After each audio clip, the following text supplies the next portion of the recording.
This is Mavic Air 2. You may have some questions, like, So what's different? well, let's start with the larger sensor.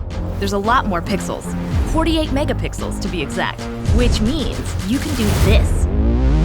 And then shoot a hyperlapse in 8K. With Smart Photo, every shot is a masterpiece. Yeah, but photos aren't really my thing. Don't worry, we've got you covered. It also does 4K 60p video. You can also slow things down. Way-do. And yes, there's HDR video. How's the flight time? It's fantastic. You're looking at up to 34 minutes in the air, a new record for the Mavic series. We've added OcuSync 2.0, so you can fly longer and see clearer. What if I'm not a great pilot? That's where Focus Track comes in, so you can fly like a pro.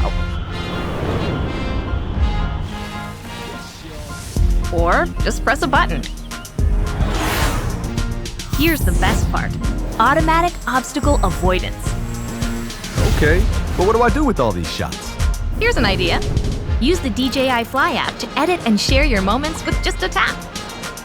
So, what's different? A whole lot.